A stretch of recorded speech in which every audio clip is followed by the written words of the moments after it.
our second installment of Taboo Talks, and then today we have local entrepreneur Dan Keske talking about his experience with alcohol.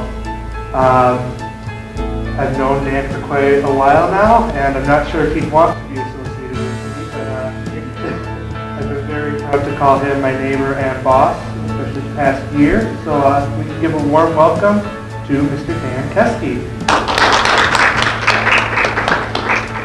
I guess my first experience with alcohol was with my family, with my father. My dad was, I would say, probably a fairly raging alcoholic. When I was drinking, all my activities revolved around drinking. Everything was an excuse to drink. For me, for instance, ice fishing. I don't know, I'm not a fisherman whatsoever.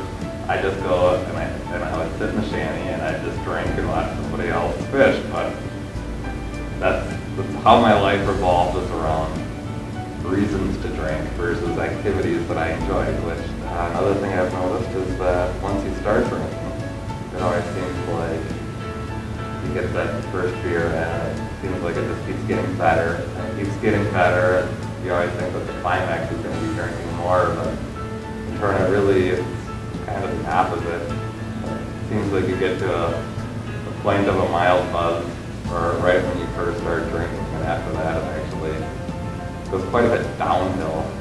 First of all, you probably won't remember half of it. Second of all, I guess you're not thinking clearly, or you do things that don't make sense, might make sense to you at the time, but there's, serious financial consequences. Like, I would be willing to say if you got an OWI, it's probably going to cost you $6,000 the first year. Which is kind of hard to bounce back from.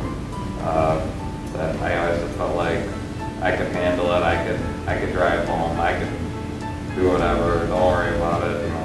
I've never been caught, so why would I get caught now? I'll get away with it. And then I got my the one and only OWI. At that point, I took the opportunity to,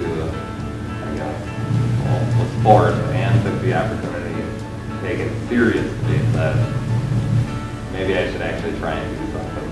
But pretty much after drinking every day of my life from age 17 until I must have been like 30 years old at that point, that I actually quit drinking for 2¼ years, and I took my counseling seriously.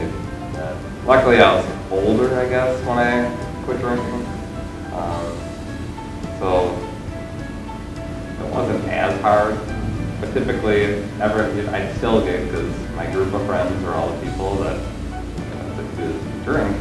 Well, why'd you quit drinking? When are you going to start drinking again? That was kind of rough for me the first 3 months. Right off the bat, people left you alone, and after that, it was just a relief kind of that you could hang out, not drink. But I'd be willing to say that I put more of the peer pressure on myself about feeling like I need to drink because somebody told me to drink than they actually truly put on me.